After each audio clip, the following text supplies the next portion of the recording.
Olá! Hoje a gente vai mergulhar num universo que muita gente nem sabe que existe, mas que é fundamental para proteger nosso passado e garantir o nosso futuro. Lá, quietinhas nas prateleiras de arquivos e bibliotecas, acontece uma batalha silenciosa, travada todo santo dia para salvar nossa herança escrita. E a ciência por trás disso, é simplesmente fascinante. Alguém já parou para pensar nisso? Como é que um objeto que parece tão frágil, feito basicamente de papel e tinta, consegue atravessar séculos, às vezes até milênios? A resposta, olha, vai muito além de sorte. É uma ciência, e uma ciência bem complexa e precisa. E só para deixar bem claro desde o início, pode esquecer aquela fita adesiva amarelada ou a cola branca que a gente usa em casa. A verdadeira preservação é uma outra história. É uma disciplina que mistura arte, ciência e, olha, uma paciência quase de monge. Ok, vamos direto ao ponto. A primeira coisa, e talvez a mais importante que a gente precisa entender é o seguinte: preservar não é a mesma coisa que consertar. Parece parecido, né? Mas é uma mudança total de mentalidade, uma estratégia completamente diferente. Pensa na preservação como se fosse o plano de voo de um avião. Antes mesmo de sair do chão, tudo já foi pensado, calculado para evitar qualquer problema. É exatamente isso.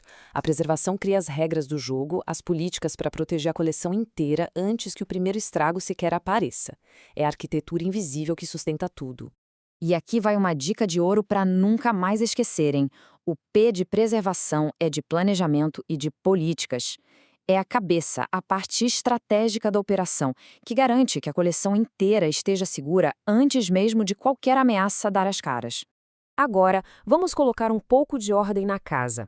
Existem 3 palavrinhas que muita gente usa como se fossem a mesma coisa, mas que na verdade são 3 níveis de cuidado bem diferentes.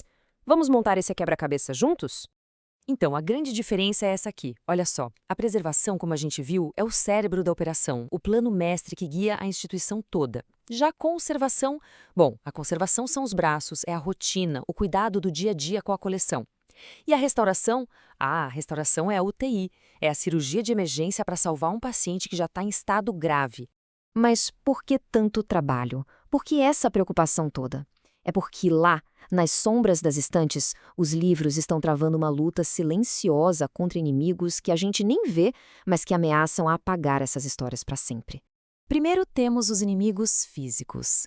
A luz do sol, por exemplo, com seus raios UV, age como um alvejante que não perdoa. Ela vai disputando as cores e deixando o papel quebradiço. O calor acelera o envelhecimento. É como se cozinhasse as páginas em fogo baixo. E a umidade? Nossa, a umidade é um convite de gala para o mofo e para a destruição. Aí vem os inimigos químicos, que são traiçoeiros. Muitos papéis mais antigos são como uma bomba-relógio. Eles têm uma acidez interna que vai corroendo tudo de dentro para fora. A poluição do ar e até mesmo a tinta usada na época podem agir como um ácido, devorando as páginas em câmera lenta. E claro, não podemos esquecer dos inimigos biológicos. Fungos e mofo deixam aquelas manchas que parecem cicatrizes que nunca mais saem.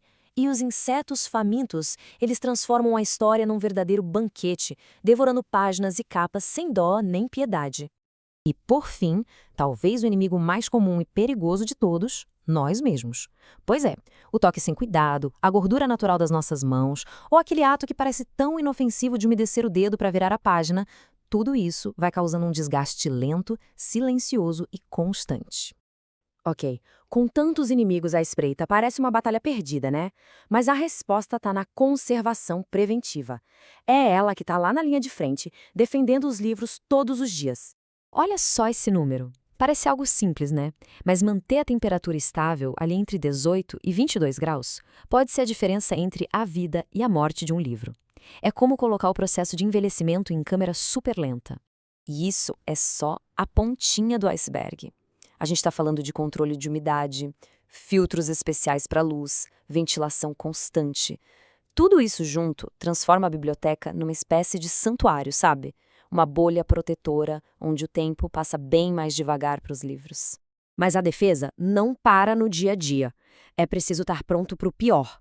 Câmeras de segurança, sistemas contra incêndio e planos detalhados para evacuação em caso de desastres são a garantia de que, mesmo no pior cenário possível, a história vai ter uma chance de sobreviver.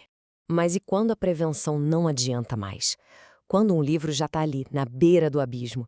É aí que entra a restauração, a última esperança para os casos mais graves. Então sejam bem-vindos ao Hospital de Livros. Só que, aqui dentro, a realidade bate forte. Com recursos que são sempre limitados e tempo que é precioso, a verdade nua e crua é que nem todos os livros podem ser salvos. É preciso fazer escolhas e elas nunca, nunca são fáceis. Então, como é que se decide quem vai para a mesa de cirurgia? A decisão é baseada em vários fatores. Qual a importância histórica daquela obra, o quão rara ela é, o que ela representa para a instituição. Apenas os tesouros mais valiosos e insubstituíveis recebem esse tratamento VIP. Antes de qualquer bisturi sequer chegar perto do paciente, ele passa por um check-up completíssimo. Cada manchinha, cada rasgo, cada página enfraquecida é analisada com a precisão de um detetive, criando um mapa detalhado de tudo o que precisa ser feito para a recuperação. E a segurança de quem restar é tão importante quanto a do livro. Existe um caso famoso de uma estudante que, por um descuido, manuseou uns documentos antigos sem luvas. Um quartezinho mínimo na unha foi a porta de entrada para uma infecção tão grave que ela quase perdeu o braço. É por isso que, nesse hospital, equipamento de proteção não é luxo, é sobrevivência. A cirurgia do livro é um balé de precisão. Primeiro, uma limpeza super delicada para tirar a poeira dos séculos. Depois, os rasgos são como que suturados com papel japonês, um material especial, finíssimo, mas muito resistente e quimicamente estável. As partes que se perderam são reconstruídas como espécie de polpa de papel, como se fosse um enxerto de pele. E por fim, se precisar, a encadernação é toda refeita, devolvendo ao livro sua estrutura. É um trabalho que exige a paciência de um artesão e a precisão de um cirurgião. E assim, a gente chega ao fim da nossa jornada. Por trás de cada página amarelada e de cada capa gasta, existe toda uma ciência dedicada a preservar não só objetos, mas a própria memória da humanidade. A pergunta que fica no ar é: que história incrível do nosso passado, que segredo que a gente ainda nem descobriu, está sendo salvo neste exato momento, por um herói anônimo dentro de um hospital de livros?